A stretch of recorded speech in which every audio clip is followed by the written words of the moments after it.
निर्गमन 24 अध्याय 1 वचन से हम पढ़ेंगे। पढ़िए। फिर उसने मूसा से कहा, तू हारून, नादाब, अबीहू और इजराइलियों के 70 पुरनियों समेत यहोवा के पास ऊपर आकर दूर से दंडवत करना। केवल मूसा यहोवा के समीप आए, परंतु वे समीप न आए और दूसरे लोग उसके संग ऊपर न आए। मूसा ने लोगों के पास जाकर यहोवा की सब बातें और सब नियम सुना दिए। तब सब लोग एक स्वर में बोल उठे, जितनी बातें यहोवा ने कही हैं उन सबों को हम मानेंगे। तब मूसा ने यहोवा के सब वचन लिख दिए और बड़े सवेरे उठकर पर्वत के नीचे एक वेदी और इजराइल के 12 गोत्रों के अनुसार 12 खंबे भी बनवाए। तब उसने कई इजरायली जवानों को भेजा, जिन्होंने यहोवा के लिए होम बलि और बैलों के मेल बलि चढ़ाए। और मूसा ने आधा लहू लेकर कटोरों में रखा और आधा वेदी पर छिड़क दिया। तब वाचा की पुस्तक को लेकर लोगों को पढ़कर सुनाया। उसे सुनकर उन्होंने कहा, जो कुछ यहोवा ने कहा है उस सब को हम करेंगे और उसकी आज्ञा मानेंगे। तब मूसा ने लहू लेकर लोगों पर छिड़क दिया और उनसे कहा, देखो यह उस वाचा का लहू है जिसे यहोवा ने इन सब वचनों पर तुम्हारे साथ बांधी है। हाँ प्यारे प्रभु, इस पवित्र वचन के लिए हम आपको धन्यवाद करते हैं। प्रभु विनती करते हैं, पवित्र आत्मा आप हमें सिखाएं, बुद्धि खुल जाए, समझ खुल जाए। प्रभु आत्मिक बातों को हम पहचान सकें, समझ सकें और आपकी इच्छा को और उसके अनुसार हम चल सकें। प्रभु आप हमें ऐसा अनुग्रह दें। प्रभु पवित्र आत्मा आप हमें सिखाएं। आप हमारे टीचर हैं, अध्यापक हैं, शिक्षक हैं, मददगार हैं, हमारी मदद करें। आपके हाथ में सौंपते हैं पिता, यीशु मसीह के नाम से प्रार्थना को मांगते हैं। तो हम इधर 24 अध्याय जो हम देख रहे हैं, परमेश्वर अपने लोगों से क्या बांध रहा है? वाचा बांध रहा है। वाचा मतलब जैसे एक दूल्हा दुल्हन के बीच में क्या होता है, एक संबंध पक्का होता है, मजबूत होता है, जीवन भर के लिए क्या हो जाते हैं, जुड़ जाते हैं। किसी न किसी के वो क्या करते हैं, कोई आग के चारों तरफ चक्कर लगाकर वचन बांधते हैं, कोई अलग अलग तरीके से क्या होते हैं। तो ऐसे ही मतलब परमेश्वर अपने लोगों के साथ क्या कर रहा है, वाचा बांध रहा है। कब बांध रहा है? ज़बरदस्ती नहीं बांधी जा रही है, बल्कि इनको क्या किया, जो गुलामी में थे उनको उधर से छुड़ा कर लेकर आया। 19 अध्याय में भी परमेश्वर ने क्या कहा था कि तुमने देखा है मेरे व्यवहार को, कि मैंने शत्रुओं से क्या किया और तुमसे क्या किया, तुम्हें कैसे मैं उधर लोहे के भट्टे से निकाल कर लेकर आया और लाल समुद्र के बीच में से मन्ना देते, और कैसे मतलब मैंने तुम्हारा अभी तक क्या किया है, पालन पोषण, या कि बाप के समान या एक उकाब पक्षी के समान मैं तुमको लेकर आया हूँ। तुमने देखा है, इसलिए जब तुमने मेरे प्यार को, मेरे उद्धार को, मेरे अनुग्रह को, मेरे छुटकारे को जब चखा है कि मैं कितना भला हूँ, तो इसलिए अब यदि तुम मेरी बातों को मानोगे, मेरी व्यवस्था पर चलोगे और मेरे नियमों को मानोगे, तब तुम क्या होगे, पूरी पृथ्वी भर में से मेरी क्या होगे, निज प्रजा होगे, मेरा क्या होंगे, खजाना होंगे, और तुम याजकों का क्या होंगे, समाज होंगे। यानी कि पूरी मानव जाति के बीच में और मेरे बीच में तुम क्या करोगे, वो कार्य करोगे, और मैं तुम्हारा क्या रहूँगा, परमेश्वर रहूँगा। और इन्होंने उस समय भी क्या कहा कि जो भी कुछ यहोवा ने कहा है हम उसको नित्य क्या करेंगे, मानेंगे। और इधर भी परमेश्वर ने फिर 10 आज्ञाएं हमने पिछले दिनों सीखी। परमेश्वर ने क्या दिया, फिर उनको 10 आज्ञाएं दिया, और उनको फिर क्या भी किया, उनको परमेश्वर ने सीधा उनसे बातें भी करी। और पर उन्होंने कहा, परमेश्वर ने कहा कि मैं तुमसे बात करूंगा, तो तैयारी के साथ आए थे। वो हमने घटना पिछली बार देखी थी, ठीक है ना। अब इधर परमेश्वर क्या कह रहा है उनको कि ये क्या करें, लिखा है हाँ, तो परमेश्वर उनको, मूसा को क्या कह रहा है, मूसा ने लोगों को, परमेश्वर लोगों के पास जाकर यहोवा की सब बातें और सब विषय सुना दिए। आपको मालूम है जैसे इजराइलियों के बीच में और परमेश्वर के बीच में मूसा क्या था, यानी कि उस पहाड़ पर उस परमेश्वर की उपस्थिति जहां आग ही आग है, जहां से इजरायली भाग रहे हैं जान बचाकर, लेकिन उधर कौन जा रहा है, मूसा जा रहा है। यानी कि जैसे उस समय मतलब परमेश्वर की हर कोई सुन नहीं सकता, हर कोई परमेश्वर के निकट आ नहीं सकता, क्योंकि इंसान पापी है और परमेश्वर पवित्र है। इसलिए एक मध्यस्थ चाहिए जो परमेश्वर की बातें इनको बताए और इनकी बातें परमेश्वर को बताए, जो बीच में खड़ा हो। जैसे इजरायलियों के बीच में मूसा था, ऐसे ही संपूर्ण मानव जाति के बीच में और परमेश्वर के बीच में कौन है, यीशु मसीह एकमात्र क्या है, मध्यस्थ है, बिचवई है। मार्ग, सत्य और जीवन कौन है, यीशु मसीह है। कोई भी बिना यीशु को ना तो परमेश्वर को जान भी नहीं सकता, परमेश्वर के करीब भी नहीं आ सकता। तो यीशु के द्वारा ही हम परमेश्वर के निकट आता है एक पापी व्यक्ति, और उससे बात करता और उससे संबंध।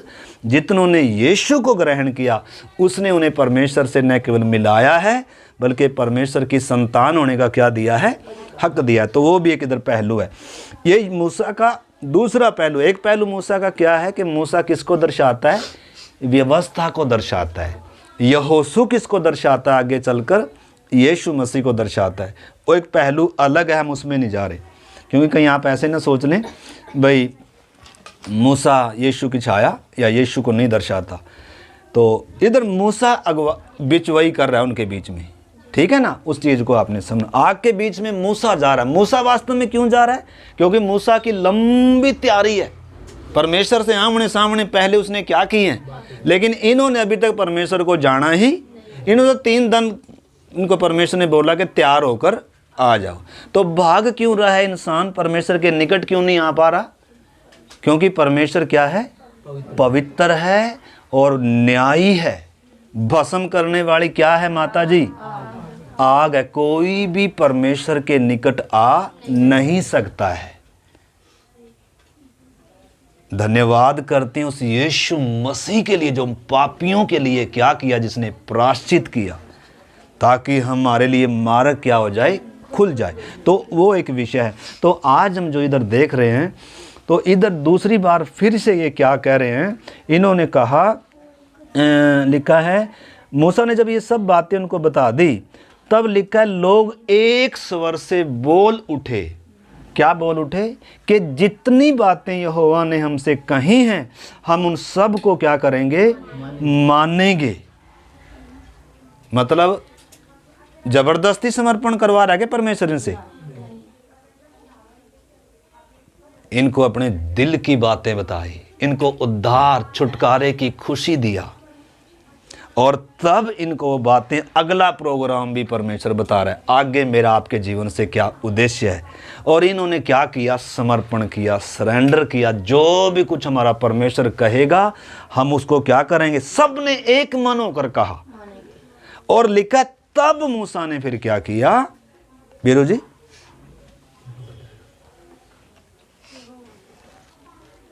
तब मूसा ने यहोवा सब वचन लिख दिए और बड़े सवेरे उठकर पर्वत के नीचे एक वेदी और इज़राइल के 12 गोत्रों के अनुसार 12 खंबे खड़े भी बनवाए। तब उसने कई इजरायली नौजवानों को भेजा ताकि क्या करें उधर, यानी कि उधर क्या किया गया, वाचा कैसे पक्की होती थी, लहू के द्वारा पक्की होती थी। परमेश्वर लहू नहीं मांगता, लेकिन उसके गहरे क्या हैं, अर्थ हैं, ठीक है ना। परमेश्वर ने तो स्वयं पूरी दुनिया के लिए क्या दे दिया, अपना लहू दे दिया। तो परमेश्वर जैसे बाकी ईश्वरों के समान लहू का प्यासा, बलिदानों का प्यासा नहीं है। क्योंकि इसमें क्या लिखा हुआ है, बलिदानों का जब विषय आता है बहुत सारे तो लोग सोचते हैं अरे इनका परमेश्वर तो क्या लेता है इधर बलिदान।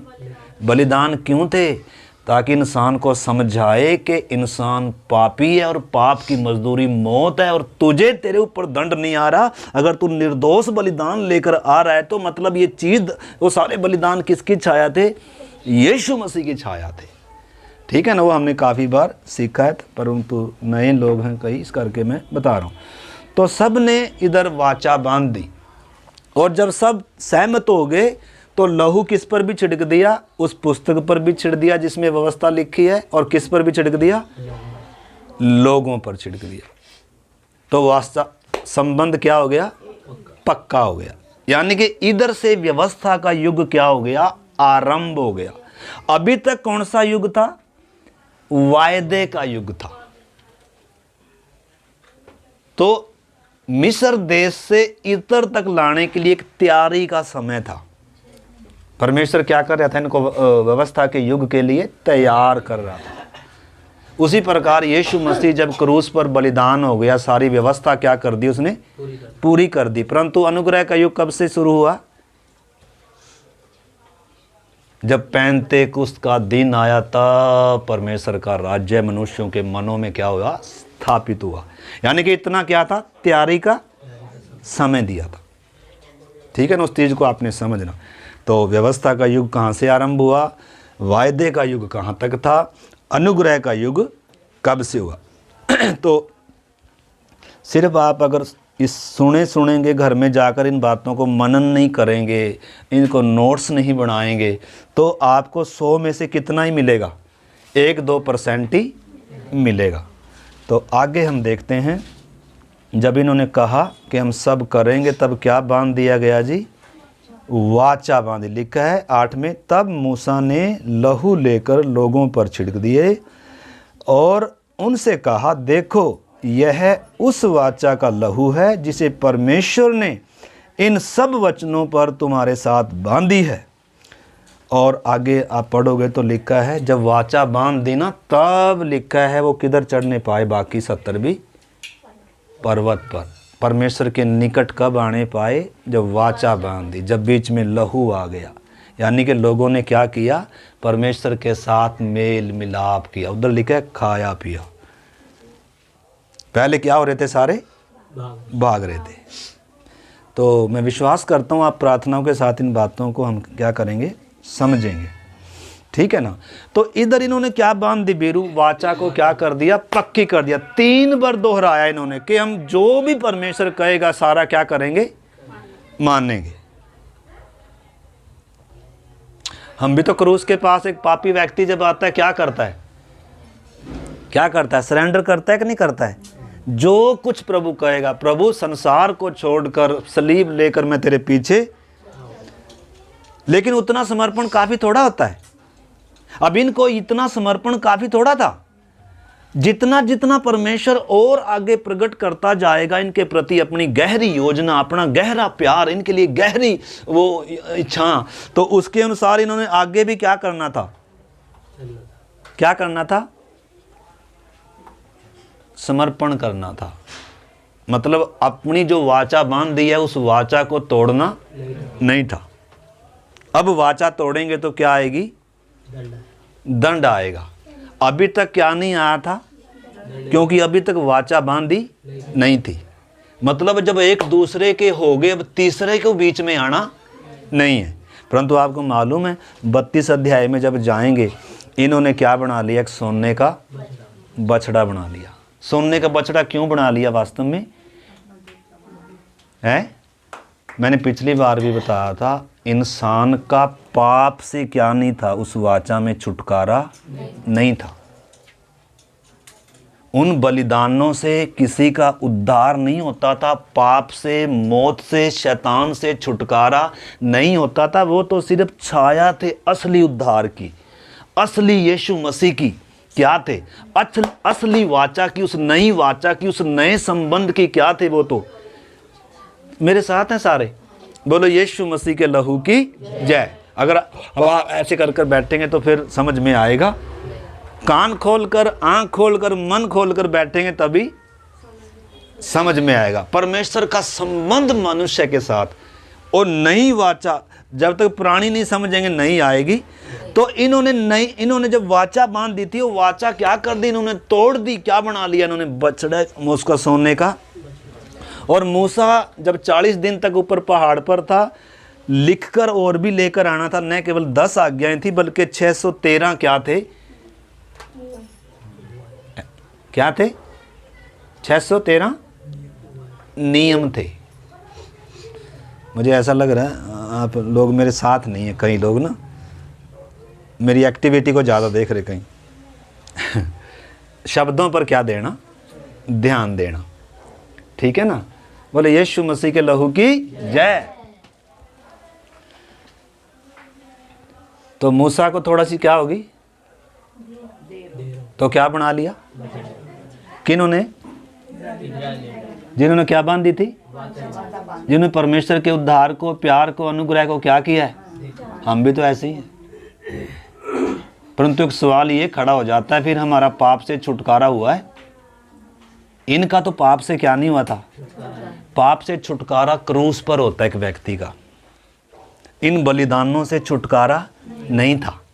वो वास्तव में वाचा क्या नहीं थी, स्थिर वाचा नहीं थी। इसलिए परमेश्वर ने फिर उनसे कहा, बहुत प्रयास किया। परमेश्वर वास्तव में इंसान को समझाना चाह रहा था, वो आने वाली असलियत को समझाना चाह रहा था। ये तो सिर्फ छाया थी, भविष्य के लिए परमेश्वर क्या कर रहा था, तैयार कर रहा था कि एक उद्धारकर्ता आएगा, एक स्त्री का वंश आएगा, एक नई वाचा बांधी जाएगी। इसलिए उसके संकेत परमेश्वर ने इनको पहले से दे दिए थे। हमने पिछली बार यिर्मयाह की किताब में से पढ़ा था। क्या पढ़ा था, याद है किसी को, याद है किसी को? कितनों ने लिखा है जाके घर में वचन पढ़ा है? कितनों ने? ये भी करना होता है। ठीक है, सुन के चले जाओ, फिर कुछ होने वाला। अगर आपको वचन, अगर इस वचन ये मीठा नहीं लगता, आप इस वचन को नोट्स में नहीं उतारते, मनन नहीं करते हैं, तो शैतान सारा कुछ झाड़ू मारकर झाड़ू मारकर ले जाए। अगले संडे जब आओगे ना, खाली होकर बैठे होंगे, और फिर इधर कोई सुनाने वाला समझाएगा, फिर देखेंगे हैं ये क्या कह रहा। तो यिर्मयाह में क्या बताया था, परमेश्वर ने कहा था, क्या कहा था राजेंद्र भाई, यिर्मयाह में क्या कहा था परमेश्वर ने, हैं? हमें तो ये पूछे कौन सी कंपनी में जाते हो। मैं ऐसे दिन आएंगे या ऐसे दिन आने वाले हैं, मैं इज़राइल के घराने से क्या बांधूंगा, एक नई वाचा बांधूंगा। पहले के समान नहीं, जब मैंने इधर बांधी है, किधर, इधर सिनाई पर उनके पुरखाओं से इधर लाकर बांधी थी। क्योंकि ये वाचा तो क्या थी, टूट रही है। क्यों टूट रही है? क्योंकि इंसान के अंदर क्या है, पाप है। यानी कि मैं एक ऐसी वाचा बांधूंगा, इंसान के अंदर से पाप की साम्राज्य को निकालूंगा, एक नया मन दूंगा, एक पत्थर का हृदय इसके अंदर से निकालकर मांस का हृदय दूंगा। हमने यहेजकेल में भी पढ़ा था, याद होगा आप सबको। यहेजकेल 36 अध्याय में लिखा है, मैं जातियों में से ले लूँगा, मैं उनके ऊपर शुद्ध जल छिड़कूंगा, और मैं उनके अंदर से पत्थर का हृदय निकाल कर मांस का हृदय दूंगा, और उनके अंदर नई आत्मा सिरजूंगा, और अपनी आत्मा उनके अंदर डालूंगा, और मैं उनको ऐसा कर दूंगा कि वो मेरी पवित्र विधियों पर क्या करेंगे, चलेंगे। यानी कि एक नई की ओर इशारा कर रहा था परमेश्वर। मतलब अभी तो इन्होंने वाचा बांध दी और तोड़ दी इन्होंने, लेकिन एक नई वाचा जो मैं बांधूंगा, इनके अंदर से इनको क्या कर दूंगा, मैं बदल दूंगा। अभी अंदर से ये बदले नहीं थे। बाहरी तौर पर वो पवित्रता आई थी, बाहरी तौर पर वो नियम थे, क्योंकि अंदर पाप था। परंतु वो पाप परमेश्वर ने नई वाचा में जो यीशु के द्वारा बांधी गई, वो दो पहलू हैं उसके। बोलो यीशु मसीह के लहू की जो दो पहलू हैं उसके। कौन सी के निर्मला? नई वाचा के दो पहलू हैं। एक तो पहलू शारीरिक है, वो तो अभी 1000 साल के राज्य में, ये 7 साल के महाक्लेश के बाद 1000 साल का राज्य जो होगा धरती पर, वो इज़राइल के घराने से वाचा बांधेगा। वो शारीरिक तौर पर होगी, मतलब वो ऐसे होंगे, बिल्कुल परमेश्वर उनको क्या कर देगा। उस समय धरती पर एक का ही नाम होगा, हर घुटना टिकेगा, हर जीभ अंगीकार करेगी। उस समय और कोई ईश्वर होगा ही नहीं। तो एक तो वो है पहलू, वो शारीरिक पहलू है। परंतु एक आत्मिक पहलू है। वो कहाँ पूरा हुआ? क्रूस पर। वो देखो यीशु क्या कर रहा है, मत्ती 26 जल्दी से निकालें, 26 का 26 वचन पढ़ेंगे, नई वाचा के बारे में पढ़ेंगे। मत्ती 26 का। जब वे खा रहे थे तो यीशु ने रोटी ली और आशीष मांगकर तोड़ी और चेलों को देकर कहा, लो खाओ, यह मेरी देह है। फिर उसने एक कटोरा लेकर धन्यवाद किया और उन्हें देकर कहा, तुम सब इसमें से पियो, क्योंकि यह वाचा का मेरा वह लहू है। यह वाचा का मेरा वह लहू है, यानी कि एक वाचा, नई वाचा बांधी जा रही है मनुष्य के साथ। नई वाचा का मतलब है अब इंसान के अंदर अब तक जो पाप राज्य कर रहा था, मेरे साथ है ना सारे, जो पाप राज्य कर रहा था, जिसके कारण बीच की दीवार ऐसे के ऐसे बनी हुई थी, पापी इंसान परमेश्वर से जान लेकर भाग रहे थे, मेल है ही नहीं था, शत्रुता थी एक। अब प्रभु यीशु कह रहा है अब वो नई वाचा का ये वो मेरा लहू है। उधर लहू कौन किसका बहाया गया था?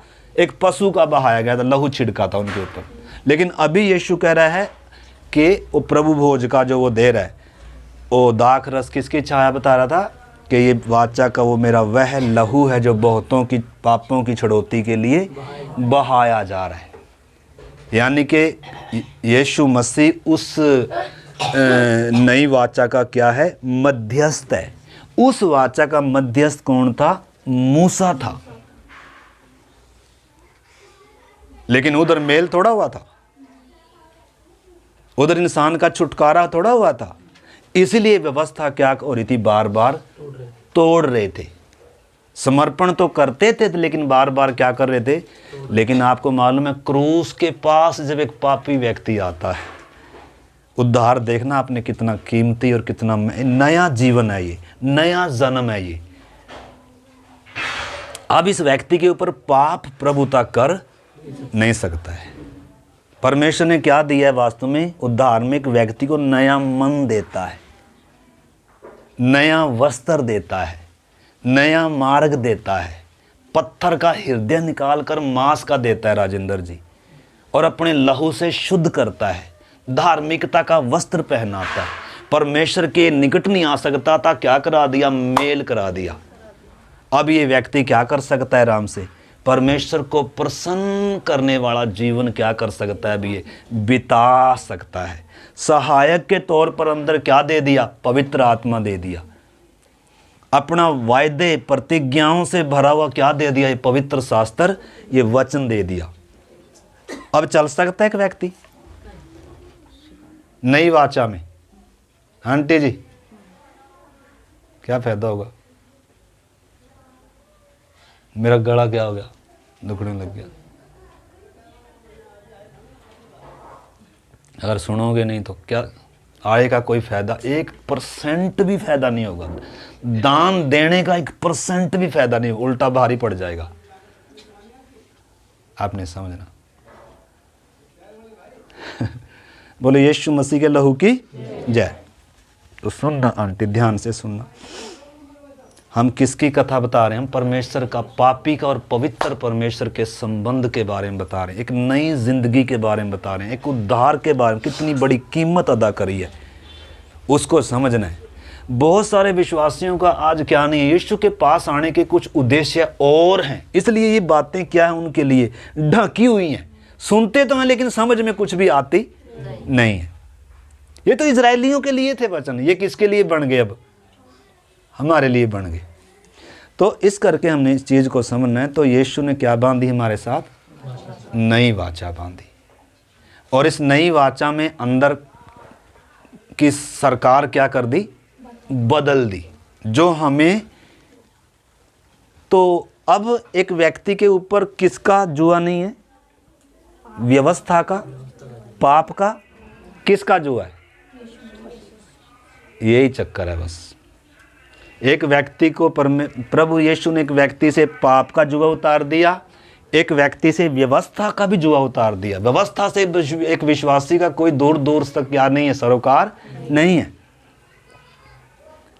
परंतु एक विश्वासी क्या हो गया? अब स्वतंत्र हो गया। हो गया कि नहीं हो गया? यीशु ने हमें स्वतंत्र किया है कि नहीं? किससे? जो व्यक्ति यीशु के साथ बपतिस्मे में क्या हो जाता है, उसकी मृत्यु में शामिल हो जाता है, वो व्यवस्था के लिए, पाप के लिए क्या हो गया? मर गया। इसीलिए अब उसके ऊपर व्यवस्था का और पाप का कोई राज्य नहीं होगा। परंतु अब ये स्वतंत्र, अब हम वास्तव में सच्चे स्वतंत्र हो गए। अब यीशु से भी स्वतंत्र हैं, व्यवस्था से भी स्वतंत्र है। यीशु ने कहा मेरा जुआ अपने ऊपर, लेकिन हम जुआ लेते, हम चाहते हैं पाप से आज़ाद हो जाएं, व्यवस्था से भी आज़ाद हो जाएं, लेकिन जो नई आत्मा की व्यवस्था प्रभु ने दिया, जो यीशु कह रहे हैं मेरा जुआ उठा लो, और राजेंद्र जी हम लेने के लिए, इसलिए नींद आती है हमें बैठकर प्रार्थनाओं में। मैं सच में कह रहा हूँ, बहुतों को देखिए मैं गला फाड़ फाड़ के क्या कर रहा हूँ, लेकिन बहुतों को अभी भी बैठ कर क्या आती है? नींद आती है। दाल काली है, या दाल में थोड़ा बहुत कुछ क्या है? काला है सच में। हमने क्या करना है इन बातों को, देखो समझना है मेरे प्यारे भाई बहनों। मैं पूरा आपके सामने क्या कर रहा हूँ, ताकि कोई भाई बहन किस में ना रहे, किसी धोखे में ना रहे। कोई ये ना बोले जी हम तो ऐसे पादरी के पास जाते रहे, ऐसे संगति में जाते रहे, हमें तो किसी ने कुछ क्या ही नहीं किया, बताया ही। इसलिए मैं क्या कर रहा हूँ, उठा कर बता रहा हूँ कि परमेश्वर ने हमारे उद्धार के लिए क्या चुकाई है, कितनी बड़ी कीमत चुकाई है। देखो आप जल्दी से निकालो, बहुत सारी बातें हैं उसमें। इब्रानियों की पत्री 8 अध्याय निकाल लेंगे, और है तो 1 से है पर 5 से जल्दी से पढ़ें कोई। इब्रानियों 8 अध्याय। वे स्वर्ग में की वस्तुओं के प्रतिरूप और प्रतिबिंब की सेवा करते हैं। हाँ? जैसे जब मूसा तंबू बनाने पर था तो उसे यह चेतावनी मिली, देख जो नमूना तुझे पहाड़ पर दिखाया गया था उसके अनुसार सब कुछ बनाना। पर उन याजकों से बढ़कर सेवा यीशु को मिली, क्योंकि वह और भी उत्तम वाचा का मध्यस्थ ठहरा। यानी कि उत्तम वाचा का मध्यस्थ ठहरा कौन? यीशु। यानी कि वो उत्तम नहीं थी, वो परफेक्ट नहीं थी। इंसान कभी भी परमेश्वर से प्यार कर नहीं पाया, इंसान कभी भी परमेश्वर को प्रसन्न कर नहीं पाया पुराने नियम में, क्योंकि व्यवस्था पूरी नहीं हो रही। क्यों पूरी नहीं हो रही? क्योंकि अंदर पाप है। जब तक पाप है, पाप परमेश्वर की व्यवस्था को क्या करेगा? तुड़वाएगा। परमेश्वर की आज्ञा को क्या करेगा? तुड़वाएगा। इसलिए जब तक एक विश्वासी का भी पाप से छुटकारा नहीं होता, उसके अंदर आज्ञाकारिता आएगी नहीं। आज्ञाकारिता कब आएगी? जब पाप से छुटकारा होगा। इस चीज को हमने क्या करना, अच्छे से समझना है। तो छाया थी लिखा है, उससे उत्तम वाचा का मध्यस्थ ठहरा। आगे जो और उत्तम प्रतिज्ञाओं के सहारे बांधी गई। यानी कि जो और भी उत्तम उसमें भी प्रतिज्ञाएं थी, लेकिन वो उतनी उत्तम नहीं थी। लेकिन अभी जो यीशु ने जो वाचा बांधी, और यीशु जो मध्यस्थ बना उस नई वाचा का, उस उत्तम वाचा का, और इसमें और भी उत्तम क्या है? इसमें प्रतिज्ञाएं हैं। आगे क्योंकि यदि वह पहली वाचा निर्दोष होती तो दूसरी के लिए अवसर न ढूंढा जाता। अगर वो ही सही होती तो फिर दूसरी के लिए क्या नहीं ढूंढा जाना था? अवसर। यानी कि वो सही नहीं थी, वो तो सिर्फ संकेत कर रही थी एक असली आने वाला है, एक असली संबंध होगा, एक असली छुटकारा होगा, एक सिद्ध बलिदान दिया जाना है। परमेश्वर उत्पत्ति से ही उसकी तरफ दुनिया का क्या कर रहा था? इशारा कर रहा था। आगे पर वह उन पर दोष लगाकर कहता है, प्रभु कहता है, देखो वे दिन आते हैं कि मैं इजराइल के घराने के साथ। लिखा है परमेश्वर उन पर दोष लगाकर कहता है। क्यों दोष लगा रहा है? क्योंकि तुमने कहा था ना हम मानेंगे, लेकिन तुमने मेरी वाचा को क्या कर दिया? तोड़ दिया। इसलिए परमेश्वर फिर उनको बताता आया कि मैं एक नई वाचा बांधूं। ऐसे दिन आएंगे, इजराइल के घराने से नई वाचा बांधूंगा। एक तो शारीरिक तौर पर 1000 साल के राज्य में बंधेगी, परंतु आत्मिक तौर पर यीशु ने कलीसिया के साथ क्या करी, वो वाचा बांधी, वो गहरा रिश्ता परमेश्वर के साथ क्या कर दिया, जोड़ दिया। उत्तम प्रतिज्ञाएं हैं और उत्तम हमारे लिए क्या है, मध्यस्थ है, जो आज भी हमारे लिए क्या कर रहा है, विनती कर रहा है, महायाजक के तौर पर भी विनती कर रहा है। ये 8 अध्याय महायाजक के बारे में बताया गया है, ठीक है। इसलिए हमें ये जो ये है ना, जो इब्रानियों की पत्री बहुत गहरी है, इसमें पुराना नियम पूरा क्या है, छुपाकर एक विश्वासी ने इनको क्या करना है, हर एक विश्वासी का करता है। जब तक हम इनको नहीं समझेंगे, हम क्या नहीं कर पाएंगे, फिर अपने जीवन की कीमत को भी, यीशु की कीमत को भी, उद्धार की कीमत को भी क्या नहीं कर पाएंगे, समझ। और जब समझ नहीं पाएंगे तो अपना जीवन भी और ये कैसे बिताएंगे, हम फालतू में बिताएंगे, हमारे लिए कोई कीमत।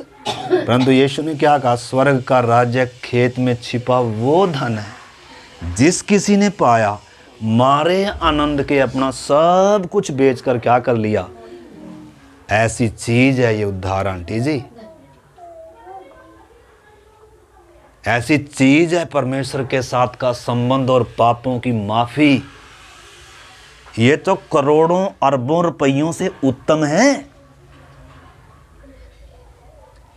करोड़ों रुपयों से उत्तम है। लिखा है उसने मारे आनंद के अपना सब कुछ बेच दिया और जाकर क्या कर लिया, उस खेत को क्या कर लिया, कीमत देकर क्या कर लिया। हम तो फरी वाले हैं मतलब इस उद्धार के लिए कुछ कीमत देने के लिए तैयार, उद्धार पाना चाहते हैं लेकिन कुछ कीमत देने के लिए तैयार, थोड़ा सा समय खर्च करने के लिए तैयार नहीं है, कुछ छोड़ने के लिए तैयार नहीं है, थोड़ी सी निंदा बदनामी सहने के लिए तैयार नहीं है, अपना समय खर्च करने के, लेकिन क्या चाहिए, परमेश्वर के साथ मेल चाहिए। किसके साथ, परमेश्वर के साथ। कौन चल पाएगा,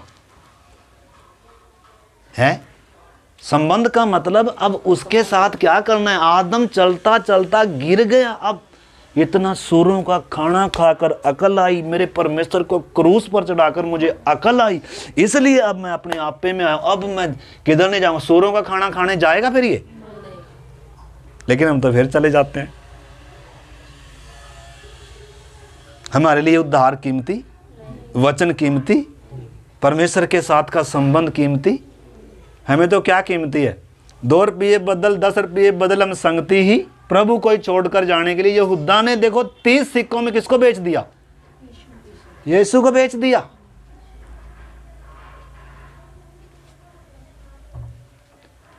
मतलब अपने स्वार्थों की खोज में है। परमेश्वर लिखा अंत के दिनों में ऐसा समय आएगा, लोग परमेश्वर के चाहने वाले नहीं परंतु अपने स्वार्थों के चाहने वाले होंगे। तो उनमें से मैं कहाँ हूँ और आप कहाँ हैं। हमने अपने जीवनों को क्या करना है, जांचना है मेरे प्यारे भाई बहनों। आगे पढ़े सिस्टर जी। यह उस वाचा के समान न होगी हाँ, जो मैंने उनके बाप दादों के साथ उस समय बांधी थी, हाँ, जब मैंने उनका हाथ पकड़कर उन्हें मिस्र देश से निकाल लाया। हाथ पकड़कर मिस्र से निकाल लाया, जब उस समय मैंने वाचा बांधी। ये जो वाचा की मैं बात कर रहा हूँ ये उसके समान नहीं होगी। आगे, क्योंकि वे मेरी वाचा पर स्थिर न रहे। क्योंकि उस वाचा पर तो वो क्या नहीं रह पाए, स्थिर क्यों नहीं रह पाए, क्योंकि इंसान का क्या नहीं हुआ, पाप से छुटकारा नहीं हुआ।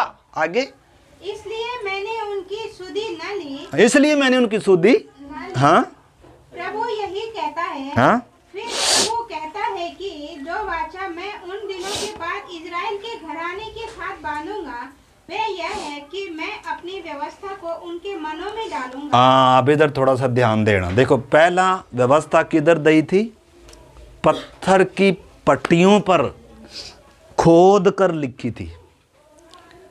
देखो, कपड़े पे या कागज पे लिखी हो तो वो क्या हो जाती है, मिट जाती। स्याही से भी लिखी हो तो क्या हो जाती है, लेकिन परमेश्वर ने इतनी ठोस थी, वो एक बिंदु भी बिना पूरा हुए वो क्या नहीं हो सकती, टल नहीं सकती है, उसको कोई मिटा नहीं सकता है। मतलब पत्थर है और खोदा हुआ उसके ऊपर, और इनके हाथ में दी है कि इसके अनुसार तुम्हें क्या करना होगा, और इन्होंने कहा था हम चलेंगे, लेकिन अभी पत्थर पर थोड़ा लिखी है, मांस की हृदय की पट्टिकाओं पर, यानी कि अभी काम एक व्यक्ति के, पापी के अंदर किया है परमेश्वर ने। पहले काम बाहर था, पहले इंसान के अंदर परमेश्वर आ नहीं सकता था। क्यों नहीं आ सकता था? क्योंकि इंसान पापी था और वो बलिदान ना काफी थे, इसलिए उन्होंने उस बीच के पर्दे को कभी क्या नहीं किया, हटाया नहीं है। इसलिए जो महायाजक होते थे वो भी क्या हो जाते थे, मर जाते थे। मौत राज्य करती थी सबके ऊपर।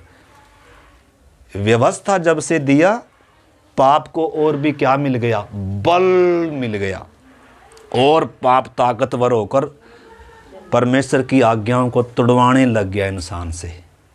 परंतु धन्यवाद हो परमेश्वर का, उसने पहले से कहा था कि मैं नई वाचा बांधूंगा और उनके हृदयों पर क्या करूंगा, मैं अब की बार अपनी व्यवस्था आगे, और उनका परमेश्वर ठहरूंगा। हाँ, और वे मेरे लोग ठहरेंगे। हाँ, और हर एक अपने देश वाले को और अपने भाई को यह शिक्षा न देगा कि तू प्रभु को पहचान, हाँ? क्योंकि छोटे से बड़े तक सब मुझे जान लेंगे। क्योंकि सब छोटे से लेकर बड़े तक मुझे क्या कर लेंगे, जान लेंगे। आपने समझना, ये किस समय के लिए भी है? शारीरिक तौर पर 1000 साल के राज्य में होगा, आत्मिक तौर पर अभी क्रूस के द्वारा ये हो रहा है बात।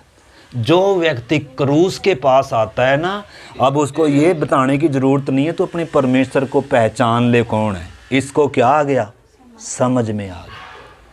इसका पत्थर हृदय क्या हो गया, टूट गया। इसको एक नया जीवन प्रभु दे रहा है, पाप के बंधन से छुटकारा दे रहा है। तो मिला है कि नहीं कहीं हमें, है?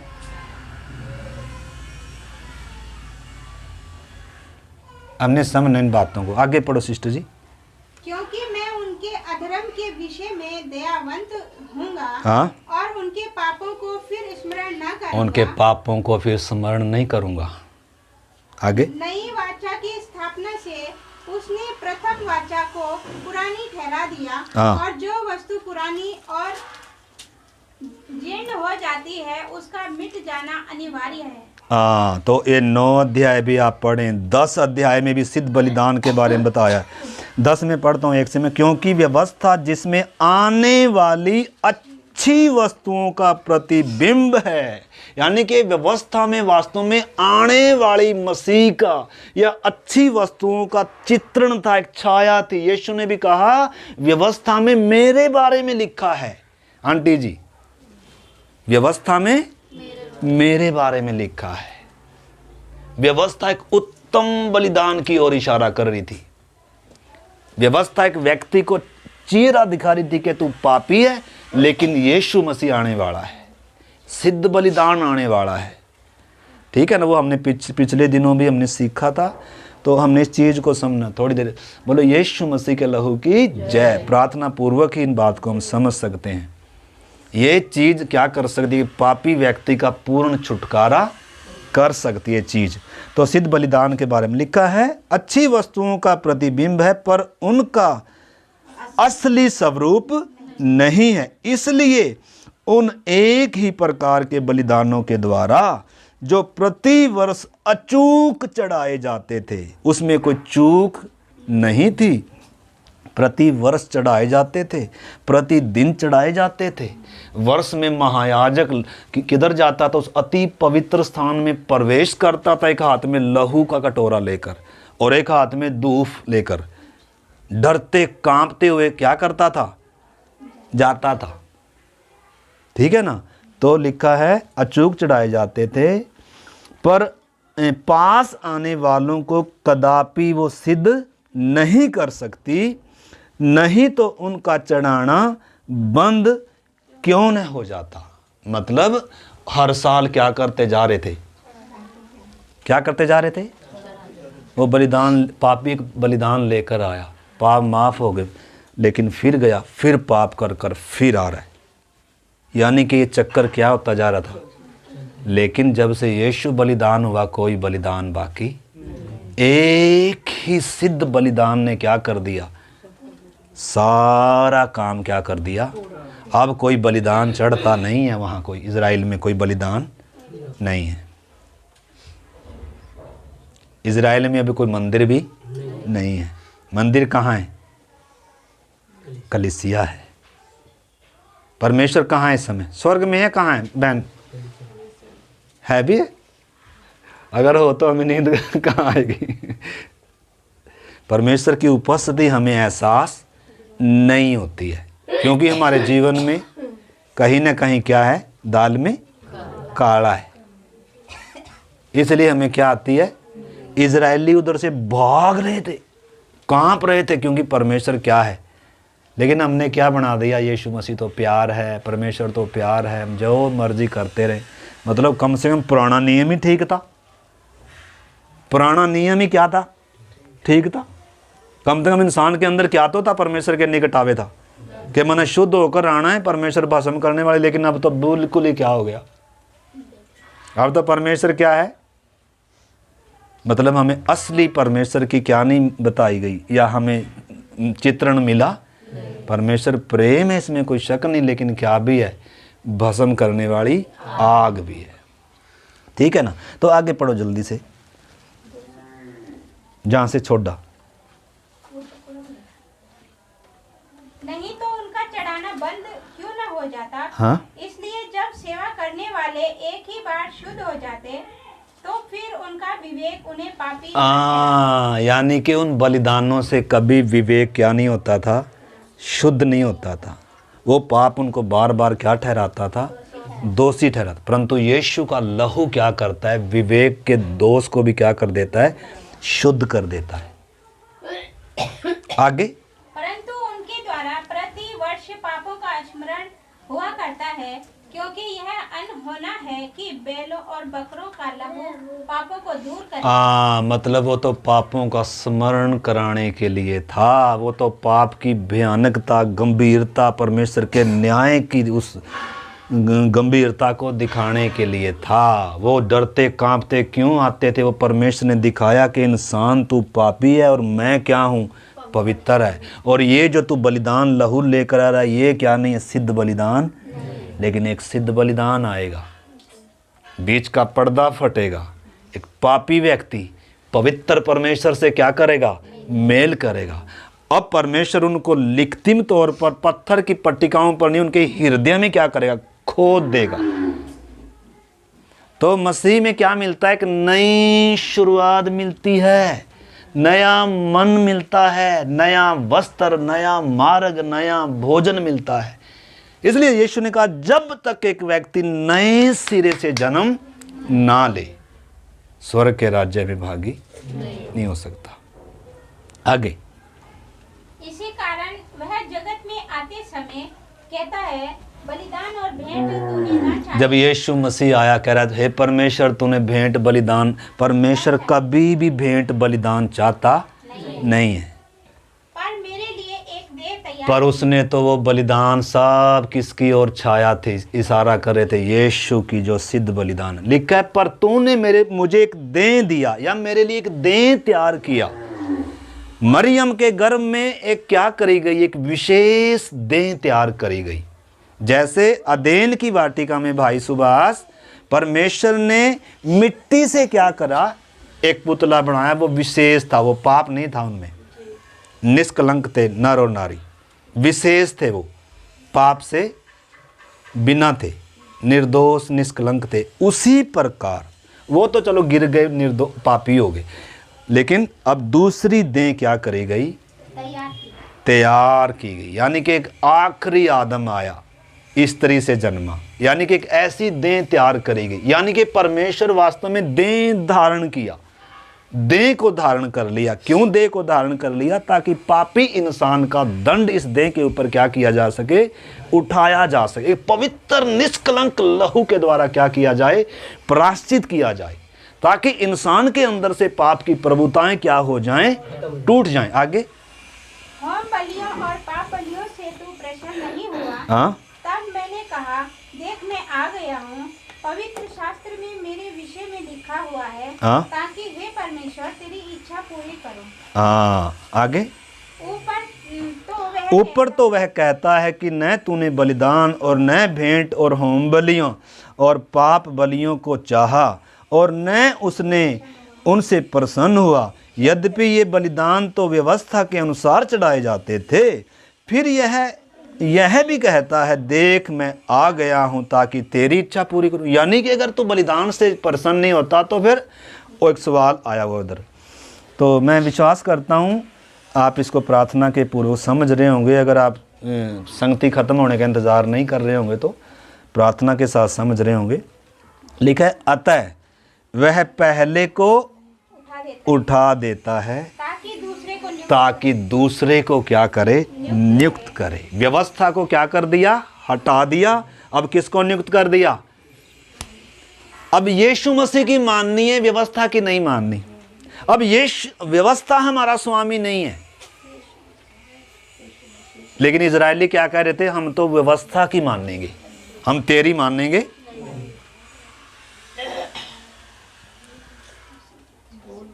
भाई व्यवस्था तो तुम्हें पापी ठहराएगी, व्यवस्था तो तुम्हें दोषी ठहराएगी, व्यवस्था तो तुम्हें कभी धर्मी नहीं ठहराएगी, व्यवस्था तो परमेश्वर का शत्रु बनाएगी। लेकिन मैं उस व्यवस्था को पूरा कर रहा हूँ। और अब मेरी क्या करो, मानो पिता ने भी कहा था जब वो उसमें उस पहाड़ पर था, कौन से पे, जैतून पहाड़ पर, चेले भी यीशु के साथ थे। तो स्वर्ग से क्या आवाज़ आई, एक साइड में मूसा नज़र आया व्यवस्था, एक साइड में एलिया नज़र आया भविष्यद्वक्ता। यानी कि परमेश्वर क्या कह रहा है, अब किसकी सुनो, अब यीशु की सुनो, ये मेरा प्रिय पुत्र है। अब व्यवस्था की, अब भविष्यद्वक्ताओं की नहीं, क्योंकि वो उन्होंने किसकी तरफ इशारा किया है, यीशु की तरफ। आगे चल पढ़ो। उसी की इच्छा से हम यीशु मसीह की देह के एक ही बार बलिदान चढ़ाए जाने के द्वारा पवित्र किए गए। हाँ, यीशु मसीह के एक ही बलिदान काफ़ी था बस, क्योंकि ये सिद्ध बलिदान है। और हम क्या कर दिए गए, हमारा विवेक भी, सारे पाप क्या कर दिए गए, मिटा दिए गए। पहले पाप ढांपा जाता था, मिटता नहीं था। भेड़ बकरों के बलिदानों से सिद्धता नहीं थी, पवित्रता नहीं थी, धार्मिकता नहीं थी, परमेश्वर से मेल नहीं था। लेकिन यीशु का बलिदान के द्वारा पूरा काम क्या कर दिया, तमाम कर दिया। अभी पत्थर हृदय हमारा या मांस का है? कितनों का अभी पत्थर का हृदय है? कितनों का नया मन दिया प्रभु ने कि पुराना ही अभी भी है? कभी नया दिया था आपको? जब आप क्रूस के पास आए थे, प्रभु ने आपको क्या किया था, उस ताकत से छुड़ाया था, नया किया था। तो उसमें अब आगे क्या होना था,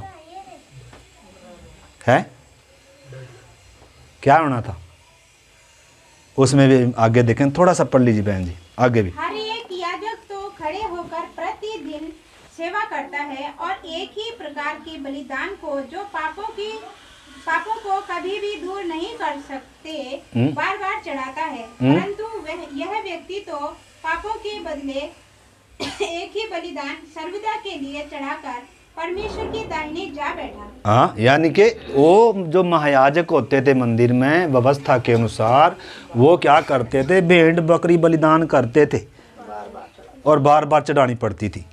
लेकिन ये व्यक्ति तो कौन, यीशु मसीह, एक ही चढ़ावा, अपना ही भेड़ बकरी दान नहीं किया, अपना बलिदान देकर एक ही बार काम पूरा कर कर किधर जा बैठा, सर्वशक्तिमान परमेश्वर के दाहिने जा बैठा। आगे, और उसी समय से इसकी बाट जो रहा है, और उस समय से क्या बाट जो रहा है, कि उसके बैरी उसके पाँव की पीढ़ी बन जाएं। यानी कि उसके बैरी है, यानी कि पैर का मतलब है कलीसिया के पाँव के नीचे की क्या बन जाएं, पीढ़ी बन जाएं।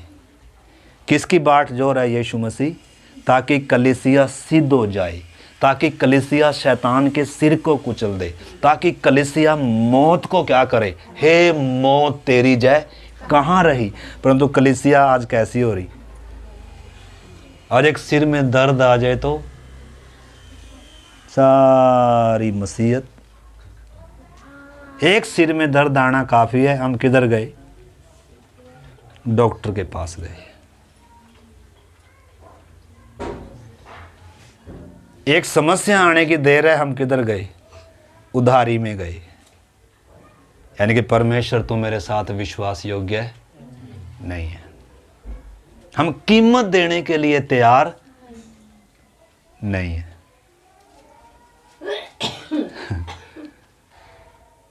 हम कीमत देने के लिए, अरे इतनी कीमत जो मेरे यीशु ने दी है, और मुझे जब इतना सौभाग्य मिला कि उसके नाम के कारण मुझे निंदित होने का तो कम से कम, भूखा रहने का तो कम से कम, मारे जाने का कम से कम कुछ तो क्या मिले, ये मेरे लाभ के लिए है, वो भी इसलिए परमेश्वर ने रखा हुआ है। परमेश्वर ये चीजें चाहता नहीं हमें दुखी करना प्रभु, परंतु हमें अधिकारी बनाना चाहता, उस लेवल तक लाना चाहता है, इसलिए रखा हुआ है। इनमें महिमा है दुखों में। यीशु के लिए जो कष्ट है, यीशु के लिए जो निंदा है, ये बहुत ही महत्वपूर्ण है। पौलुस कह रहा है ये पल भर का जीवन है, और जो कष्ट है ना, ये बहुत महत्वपूर्ण है, हल्का सा है वो, और ये हमारे लिए जरूरी है, इसलिए परमेश्वर ने रखा है। और नहीं तो हमने जब उद्धार पा लिया तो बीमारी आ सकती है, पर क्यों आ रही है? ताकि हम उसके ऊपर जय पाएं, उसके पांवों के नीचे ले आएं, हर चीज पर क्या पाएं? जय। यीशु बाट जो रह के ये व्यक्ति क्या हो जाए। लेकिन हमें जय पाने से कहाँ फुर्सत है, मतलब नहीं, हमें तो किसी न किसी तरीके से बस अपना टाइम पास कर रहे, अन्य जातियों की तरह। अन्य जाति इतना दुखी नहीं जितना आज दुखी एक विश्वासी है बेचारा। आज भेड़ बकरी ये है ना, ये जानवर परेशान नहीं है जितना परेशान कौन है? इंसान है बेचारा। उसको ना तो खाते हैं ना वो बटोरता है, उसको मालूम है मेरा एक बाप है, सुबह मुझे ताज़ा भोजन खिलाएगा, लेकिन हम डूबे पड़े, कल क्या होगा? यीशु ने कहा अरे क्यों कल की चिंता, अरे सोचनो। हाँ माता जी, किस पर ध्यान करो? जंगली सोचनों पर क्या करो, कैसे बढ़ते हैं। उन परिंदों पर ध्यान करो, ना खाते हैं ना वो बटोरते हैं, लेकिन हमारा स्वर्गीय पिता क्या करता है? लिखा है, यीशु कह रहा है तुम्हारा स्वर्गीय पिता उनको ताज़ा भोजन क्या करता है? हे अल्प विश्वासियों, वो तुम्हें इनसे बढ़कर क्यों ना, तुम पहले उसके राज्य और उसकी धार्मिकता की क्या करो। लेकिन हमारी खोज क्या है? परमेश्वर की खोज थोड़ा है हमारी, प्राथमिकता परमेश्वर को थोड़ा है, परमेश्वर के राज्य और धार्मिकता की खोज है कि हमें किसकी खोज है? कल की चिंता है, कल क्या खाएंगे, कल कहाँ रहेंगे, कल क्या पिएंगे। अगर विश्वास ही नहीं है तो विश्वास ही है कहीं। अगर देखो विश्वास ही नहीं, फिर इस मार्ग पर चलने का कोई क्या नहीं है मास्टर जी, सुभाष जी। अगर आपको विश्वास ही नहीं है तो फिर इस मार्ग पर चलने का, यीशु ने कहा हे अल्प विश्वासियों, मैं कब तक तुम्हारे साथ। समुद्र में लहरें आई तो क्या कर रहे हैं? अरे तुझे हमारी चिंता। हम तो ऐसे हो गए जैसे परमेश्वर तो बस रहा ही नहीं है, परमेश्वर तुझे हमारी चिंता, हम तो मर गए। लेकिन पतरस को क्या पड़ रही है? डांट, हे अल्प विश्वासियों, क्यों संदेह करते हो? क्या ये तूफान आपको मार देगा? क्या ये बीमारी आपको मार देगी? लेकिन हम डरे हुए क्यों हैं? विश्वास नहीं है। थोड़ी सी बच्चा बीमार हो गया, किधर? डॉक्टर के पास। वो हमारी सारी कला खोल के चला जाता है। देखो हम तो अविश्वासी चल रहे थे, विश्वास तो कहीं भी नहीं नजर आया हमारे जीवन में। तो विश्वास परखा जाता है। विश्वास तो हमारे पास कद्दू जितना है, लेकिन क्या है वो? थोता है। यीशु ने कहा राई के बीज के समान भी अगर तुम्हारा क्या हो? विश्वास। राई का दाना क्या होता है? मजबूत होता है, टूटता नहीं है। छोटा सा है तो भी कद्दू के समान नहीं है वो, पेठे के समान नहीं। पेठा बड़ा तो है लेकिन थोथा है। लेकिन राई का दाना, यीशु ने कहा तुम्हारा विश्वास राई के दाने बराबर भी होता। तो इस करके मेरे प्यारे भाई बहनों, हमारा विश्वास इस वचन से क्या होना है? बढ़ना है। विश्वास वचन से क्या होता है? हमारा समय काफ़ी होगा, जल्दी से हम चलें, थोड़ा सा और आगे पढ़ेंगे। क्योंकि उसने एक ही चढ़ावे के द्वारा उन्हें जो पवित्र किए जाते हैं सर्वदा के लिए सिद्ध कर दिया है। और पवित्र आत्मा भी हमें यही गवाही देता है, क्योंकि उसने पहले कहा था, प्रभु कहता है कि जो वाचा मैं उन दिनों के बाद उनसे बांधूंगा वह यह है कि मैं अपने नियमों को उनके हृदय पर लिखूंगा, उनके हृदयों पर लिखूंगा, और मैं उनके विवेक में यानी कि अंदर की सरकार क्या करूंगा, मैं बदलूंगा, पाप निकाल लूंगा। पाप ने जिसने इसको बिगाड़ दिया, शैतान को भी क्या करूंगा, निकाल लूंगा। आपको मालूम है, ये देख तस्वीर यहाँ दिखा देखी, ये राज्य कर रहा था, ये देख, और ये राज्य कर रहा था इधर, ये ओ पाप बनाया ये था, बन वो गया।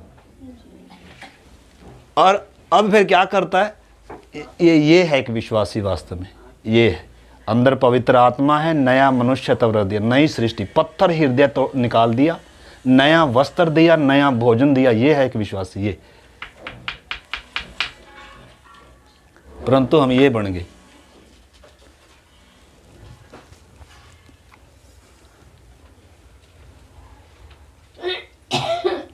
तो इस चीज को हमने क्या करना, अच्छे से समझना। लिखा है मैं क्या करूंगा, हृदय में लिखूंगा। अब मांस की पट्टिकाओं पर, पत्थर की पट्टिकाओं पर, यानी कि असली काम करूंगा मैं।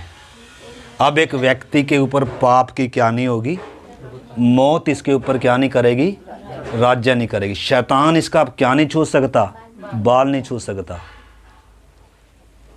अब ये क्या है, परमेश्वर की संतान है, अब ये वारिस है, परमेश्वर का क्या है, वारिस, और मसीह का संगी वारिस है। परंतु अभी ये बचपने में इसने क्या होना है, बढ़ना है। बढ़ने की हालत को हमने क्या करना है, समझना है। तो समय काफी होगा, तो भी एक वचन हम निकाल लें, दूसरा कुरिन्थियों 3 अध्याय, पहले रोमी 8 अध्याय निकाल लेंगे।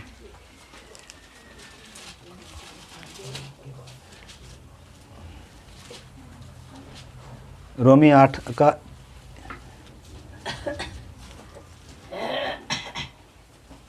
1 से। अतः अब जो मसीह यीशु में है उन पर दंड की आज्ञा नहीं, हाँ, क्योंकि वे शरीर के अनुसार नहीं वरन आत्मा के अनुसार चलते हैं। हाँ, क्योंकि जीवन की आत्मा की व्यवस्था ने, जीवन की आत्मा की व्यवस्था, पहले कौन सी व्यवस्था थी, शब्द की व्यवस्था थी। शब्द मारता है, आत्मा क्या करता है, जिलाता है। पहले हम पाप के गुलाम थे, पाप के अधीन थे, अब हम किसके अधीन हैं, अनुग्रह के अधीन हैं। पहले स्वामी क्रूर था, अब स्वामी क्या है, अब स्वामी क्या है। समय काफी हो गया, हम अगली बार क्या करेंगे, इसको सीखेंगे। एक पहले वाला क्रूर था, उसका जुआ भारी था, व्यवस्था, पाप, शैतान, ये सब क्या कर रहे थे, मनुष्य के ऊपर राज्य कर रहे थे। निराशा में था, दुख में था, परेशानी में था, मुर्दा था, और इंसान के पास कोई उम्मीद, आशा। लेकिन धन्यवाद हो यीशु मसीह का, और धन्यवाद उस आत्मा की व्यवस्था का। परमेश्वर ने कहा था, मैं तुम्हारे अंदर अपनी आत्मा, तो क्या किया, देखो पढ़ो।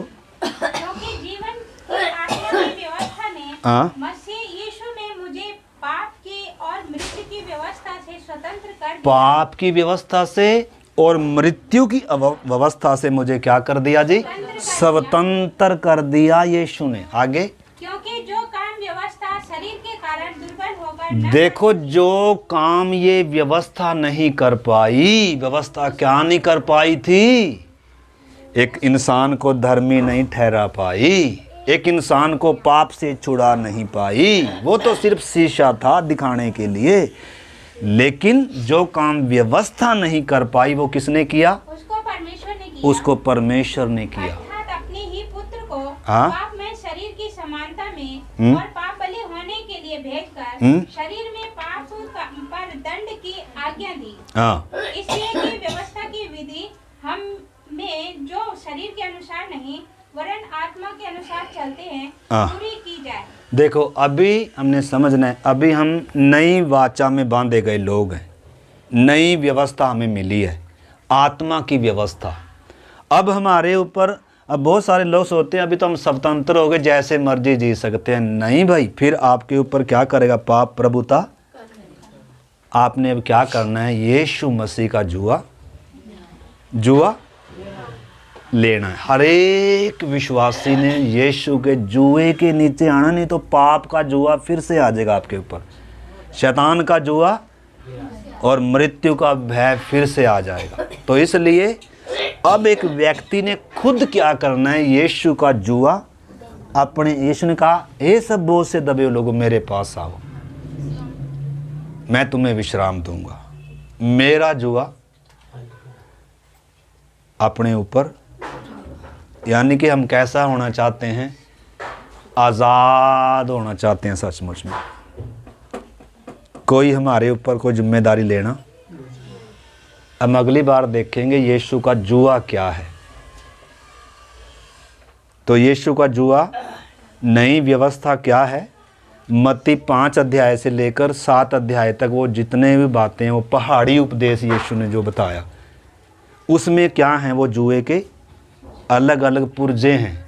हमने उस जुए को क्या करना है, बनाना है, और उस जुए के नीचे खुद क्या करना है, यानी कि यीशु की आज्ञा मानना है, यीशु को उस वचन मान। व्यवस्था को नहीं हम मान रहे, व्यवस्था मानेंगे तो मरेंगे, पापी ठहरा रही है हमें, दोषी ठहरा रही है। लेकिन यीशु की मानेंगे तो यीशु हमें धर्मी ठहराता है। यीशु आज भी हमारी पापों को, हमारी गलतियों के लिए क्या कर रहा है, मतलब उसमें कोई माफ़ी नहीं थी। स्वामी क्रूर था, व्यवस्था क्रूर थी, जुआ भारी था। लेकिन अब जब यीशु के पास आए, जब हम व्यवस्था के लिए मर गए, जब उस स्वामी के लिए मर गए, तो अब जब दूसरे के हो गए, किसके हो गए, यीशु के हो गए। अब एक व्यक्ति कब हो जाते, कब हुए एक व्यक्ति के ऊपर पाप की और व्यवस्था की प्रभुता कब हटती है, शैतान की प्रभुता कब हटती है, जब इसमें साँटे गए। इसमें नई व्यवस्था है, इसमें अनुग्रह के अधीन है। अगर इसमें अभी तक नहीं साँटे तो पाप राज्य करता है, मृत्यु राज्य करती है, शैतान के वश में है। आदम में है, सब मरेंगे, मरे हुए हैं। जो मसीह में हैं जिलाए जाएंगे, नई सृष्टि है, उनके ऊपर दंड की आज्ञा नहीं है। तो एक आदम, आखिरी आदम। आप इसमें हैं या इसमें हैं, इस पर पाप की प्रभुता है, शैतान की प्रभुता है, और मृत्यु क्या कर रही है, राज्य। समय काफ़ी हो गया तो भी आप इस बात को क्या करना है, समझना है। तो नई वाचा हमारे साथ क्या करी गई है, बांध, यीशु का लहू हम पर छिड़का गया है। अगली बार हम सीखेंगे व्यवस्था और एक विश्वासी का संबंध क्या है वो देखेंगे हम। फिलहाल इधर हमने गलातियों की पत्री क्या कह रही है, गलातियों में लिखा है 5:1 में, मसीह ने हमें क्या कर दिया, स्वतंत्रता के लिए क्या किया है, स्वतंत्र किया है। जैसे हमारा हिंदुस्तान किसने स्वतंत्र कराया, कितनों ने बलिदान दिए। ये तो शारीरिक एक आज़ादी है, परंतु यीशु मसीह ने हमें आत्मिक स्वतंत्रता दी अपने बलिदान के द्वारा। पाप और मृत्यु हम पर राज्य करते थे मेरे प्यारे भाई बहनों, शैतान राज्य कर रहा था। अभी हम प्रार्थना करेंगे तो इसलिए लिखा है, उस फिर दोबारा गुलामी में क्या ना करो, जब दोबारा से जुए में, उस जुए में क्या ना करो दोबारा से। अब एक व्यक्ति न्यूट्रल है, आप बस प्रार्थना कर रहे, ध्यान से समझना आंटी जी, बस थोड़ी देर। एक व्यक्ति यीशु ने न्यूट्रल कर दिया, यानी कि इसके जुए सारे क्या कर दिए, उतार। अब इस व्यक्ति के ऊपर है, ये यीशु का जुआ लेगा या फिर से वो ही जुआ लेगा। आज़ाद कर दिया। अब इस व्यक्ति के ऊपर है, अगर इसने पाप इसके ऊपर फिर से राज्य करे, शैतान फिर से राज्य करे, मौत फिर से राज्य करे, तो इसका निर्णय है ये खुद का। पाप से छुड़ाया गया है ये। अब ये चाहे तो अपने अंगों को फिर से पाप का क्या बना सकता है, ये उस व्यक्ति के ऊपर है। हम जिसके दास हैं वो ही हमारे ऊपर क्या करेगा, प्रभुता करेगा, या तो आज्ञाकारिता के या अनाज्ञाकारिता के। तो जुआ दोनों तरफ है, इधर भी जुआ है परंतु हल्का है, हल्का सा बोझ है, आनंद है, उत्साह है, स्वामी है, मीठा, ऐसा स्वामी, ऐसा प्रभु जो मेरे लिए मरा है, जो मुझे दिल से चाहता है। और इधर क्रूर है, इधर भी जुआ है। तो कौन सा पसंद है आपको? कौन सा स्वामी पसंद है?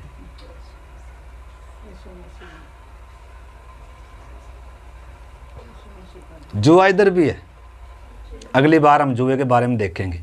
तो नई वाचा के बारे में समझ में आया कुछ थोड़ा बहुत? नई वाचा जो क्रूस पर बांधी गई, जो यीशु ने बांधी, जिसका मध्यस्थ यीशु है, वो वाचा क्यों सिद्ध नहीं थी? ये वाचा क्यों सिद्ध? इसके बाद और कोई वाचा नहीं है। लेकिन उसमें एक वाचा की क्या थी? उम्मीद थी, क्योंकि वो वाचा सही नहीं थी। ठीक है ना? पहला पत्रस वो पढ़ के लहू छिड़के जाने के लिए छिड़के गए, पहला पत्रस और 1 का 2 वचन पढ़कर फिर प्रार्थना करें। और परमेश्वर पिता के भविष्य ज्ञान के अनुसार आत्मा के पवित्र करने के द्वारा आज्ञा मानने और यीशु मसीह के लहू के छिड़के जाने के लिए चुने गए। अनुग्रह और शांति बहुतायत अच्छे मिलती रहे। आमीन। पत्रस क्या बता रहा? तुम्हें अनुग्रह और शांति सदा क्या होती रहे। तुम क्या किए गए हो? यीशु के लहू छिड़के जाने के लिए चुने गए और आज्ञा मानने के लिए तुम चुने गए। तो यीशु का लहू छिड़का गया है, अब जानवर का लहू, अब नई वाचा है। अब मृत्यु राज्य, पाप राज्य नहीं कर सकता। परंतु हमने इस विषय को क्या करना होगा? समझना होगा। आइए अगली बार इसको हम समझेंगे। अभी प्रार्थना करें। प्यारे प्रभु, इस पवित्र वचन के लिए आपको धन्यवाद हो प्रभु। आपने हमें नई वाचा में भागी किया प्रभु। हम पुरानी वाचा के अधीन नहीं हैं। अब हम पाप के गुलाम नहीं हैं। अब प्रभु व्यवस्था के अधीन नहीं हैं। जब हम उस व्यवस्था के लिए मर गए, जब यीशु की उस मृत्यु की समानता में हम प्रभु जुड़ गए हैं, तो हम उसके लिए मर चुके हैं। अब वो हमारे ऊपर प्रभुता नहीं कर सकता। प्रभु, अब हमारे स्वामी आप हैं प्रभु। आप हमारे उद्धार करते हैं प्रभु। हम व्यवस्था के अनुसार नहीं, आपके द्वारा हम पिता के पास आए हैं प्रभु। आपके द्वारा हमारे पाप धोए गए, हम पाप से छुड़ाए गए, धर्मी ठहराए गए और बीच का दीवार गिर गया प्रभु। हम धन्यवाद करते इस महान उद्धार के लिए। हम प्रत्येक को इस महान उद्धार को पहचानने के लिए और अपने उद्धार के कार्य को डरते और कांपते हुए पूरा करने के लिए। और प्रभु, जब हमारा मन नया हो गया प्रभु, अब इस देह को भी, शरीरों को भी जीवता, पवित्र और भावता बलिदान करके चढ़ाएं। और मन के नए हो जाने से अब हमारा चाल चलन भी बदलता जाए प्रभु। धन्यवाद, आपने में नया मन दिया, नया जीवन दिया, नया वस्त्र दिया प्रभु। इस बहुमूल्य उद्धार की कीमत को और हमारे प्रभु इस आगे के सफ़र को पहचानने के लिए हमारी सहायता कर। आपके हाथ में प्रत्येक जीवनों को सौंपते हैं पिता। धन्यवाद आज के वचन के लिए। धन्यवाद हो पिता। आदर महिमा हम आपको देते हुए प्रार्थना को यीशु मसीह के नाम से मांगते हैं। अब हमारे प्रभु यीशु मसीह का अनुग्रह, पिता परमेश्वर का प्रेम और पवित्र आत्मा की संगति और सहभागिता हम सबों के साथ प्रभु यीशु के आगमन तक होते ही रहे। आमीन। सबको जय मसीह की। मारनाथ।